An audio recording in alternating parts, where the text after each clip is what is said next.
Hai sobat semua, apa kabar? Baik kan? Semoga kalian semua sehat selalu, bahagia selalu dan banyak rezeki. Kali ini Mimin mau melanjutkan cerita dari novel Menantu yang Diremehkan. Semoga cerita ini bisa menghibur kalian semua ya, dan bisa menemani hari-hari kalian semua. Oh iya, jangan lupa bantu like dan komen ya biar Mimin tambah semangat uploadnya. Kalau begitu yuk langsung saja ke ceritanya, cekidot.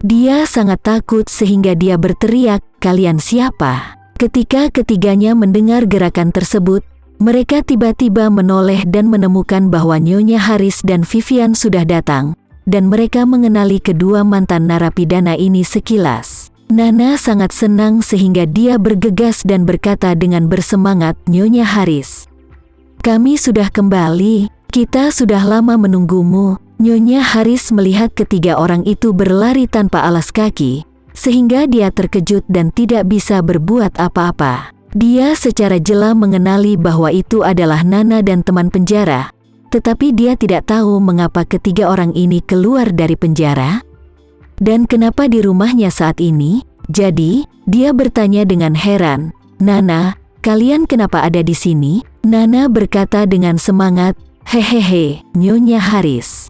Jangan berpura-pura begitu dong. Bukannya kamu sendiri yang memberi kita jaminan sambil menunggu persidangan? Bukannya kamu ingin menyelamatkanku?" "Aku." Nyonya Haris berkata dengan ekspresi bingung. Tunggu, apakah ini sebuah kesalahpahaman? Apa maksudnya kesalahpahaman?" Nana buru-buru berkata, "Nyonya Haris, aku tahu kamu cukup bersyukur saat kami dulu banyak membantumu saat kamu berada di sel tahanan. Apalagi kita juga sering merawat dan membantumu. Jadi kamu ingin membalas budi dan menyuruh kita tinggal bersama." Bia yang berweda di samping juga menggema, "Iya Nyonya Haris, kamu sangat baik.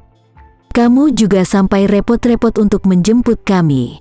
Untuk pertama kalinya dalam hidupku, untuk melakukan perjalanan mewah ini." Nana berkata dengan sedikit emosi, "Nyonya Haris, izinkan aku mengatakan sesuatu dari hatiku. Kami bertiga sangat berterima kasih kepadamu. Jadi kita semua memikirkannya. Di masa depan, kita bertiga akan tinggal di sini dan tidak akan pergi.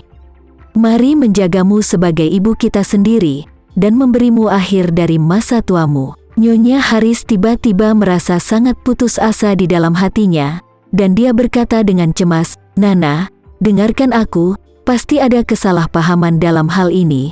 Sebenarnya bukan aku yang menyelamatkanmu. Lagi pula, aku benar-benar tidak ingin kamu datang ke sini untuk tinggal bersamaku." Nyonya Haris adalah orang yang mempekerjakan orang yang pintar, bukan yang seperti Nana. Ketika dia berada di pusat penahanan, dia membutuhkan Nana untuk mendukungnya. Jadi dia sangat sopan padanya saat itu, dan memperlakukannya seperti putrinya sendiri. Tapi nyatanya, dia bahkan meremehkan wanita desa yang kekar seperti Nana ini. Oleh karena itu, sejak dia meninggalkan pusat penahanan, dia benar-benar melupakannya. Baginya, Nana hanyalah alat yang harus digunakan dalam keadaan tertentu. Setelah periode tertentu itu berakhir, dia tidak pernah ingin berurusan dengannya.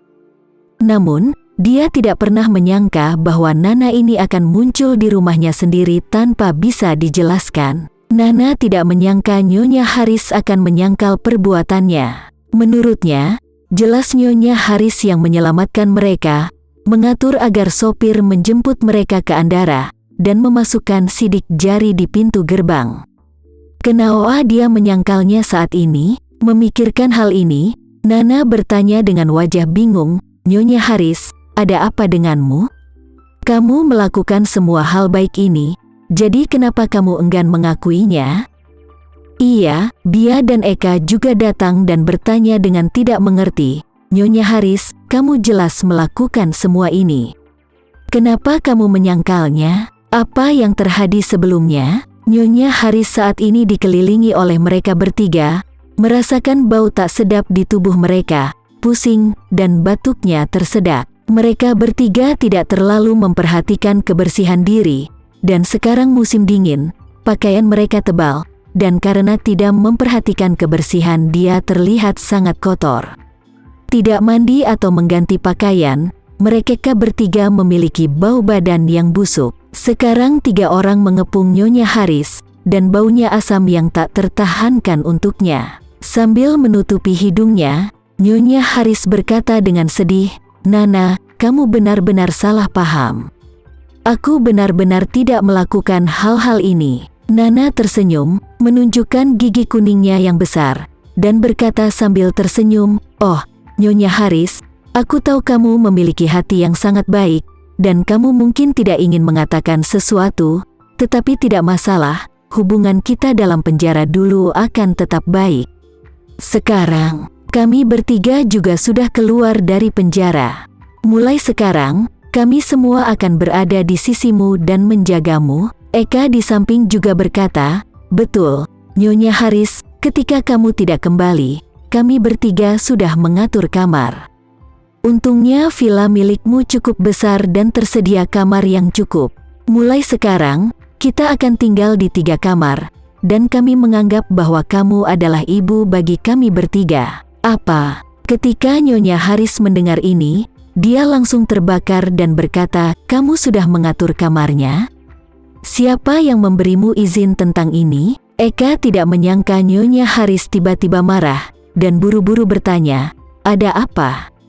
"Nyonya Haris, kamu mengizinkan kita bertiga datang dan tinggal bersamamu, jadi kita harus mendapat bagian dari kamar." Nyonya Haris gemetar dengan marah, dan berkata, "Ini rumahku, jadi aku harus dimintai pertanggungjawaban jika kamu masuk tanpa izin.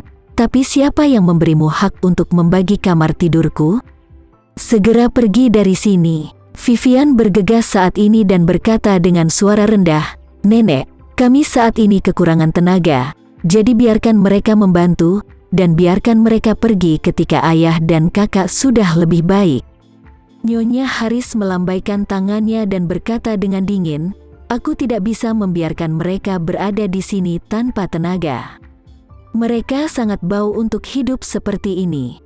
Membiarkan mereka tinggal di sini 1 menit lagi akan menjadi hal buruk di hari ulang tahunku. Lagi pula, Pak Edi Wibowo akan mengatur pembantu untuk kita.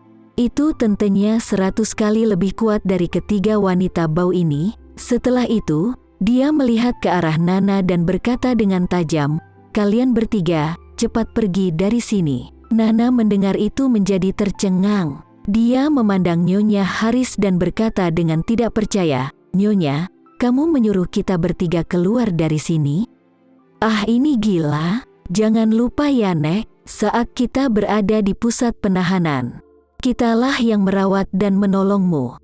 Bahkan menantu perempuanmu Rika, kita yang memberinya pelajaran." Nyonya Hari lanjut bertanya dengan kejam, "Apa aku yang meminta kalian untuk membantuku? Kapan aku mengatakan itu dan kapan aku meminta agar kalian bertiga memberinya pelajaran? Itu semua sepenuhnya karena kamu merasa bahwa Rika sudah keterlaluan, sehingga kalian mulai memukulinya." Mendengar itu, Nana sangat kecewa. "Nyonya Haris, kamu benar-benar memalingkan wajahmu lebih cepat daripada membalik buku. Ingatlah, dan pikirkan baik-baik. Saat kamu berada di sana, siapa yang membuatmu merasa lebih tenang? Dulu kami bertiga sangat menjagamu. Ah, apa kamu sudah gila?" Nyonya Haris berkata dengan hampa, "Maafkan aku, mungkin kata-kataku mengecewakanmu, tapi ini juga pelajaran untukmu, memberitahumu untuk mengenali identitas seseorang di masa depan. Jangan memikirkan tentang mimpi dan hayalan saja di masa depan.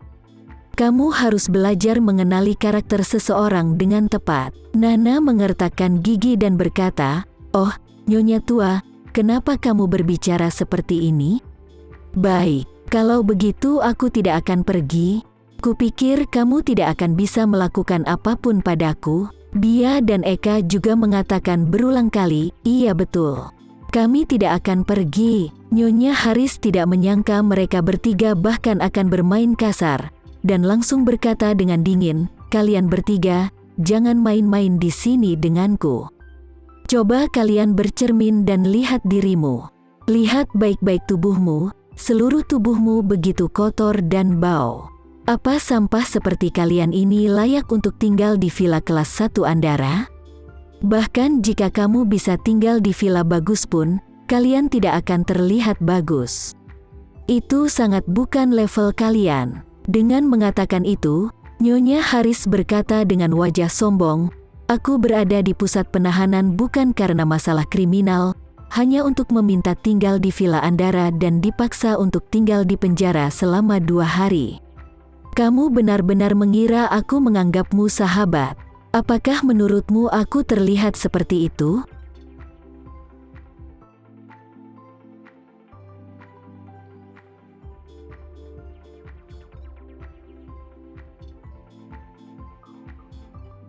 Sekian dulu ya cerita kali ini, kita lanjutkan lagi ceritanya di lain waktu. Oh iya, bagaimana menurut kalian? Semoga bisa sedikit menghibur kalian semua. Jangan lupa like, share dan komen ya. Untuk teman-teman yang baru nonton jangan lupa subscribe-nya. Hehehe, kalau ada teman-teman yang ingin gabung langganan bisa langsung gabung saja untuk dapat fitur yang menarik dan sedikit membantu Mimin. Terima kasih sudah menonton, sampai jumpa lagi. Bye.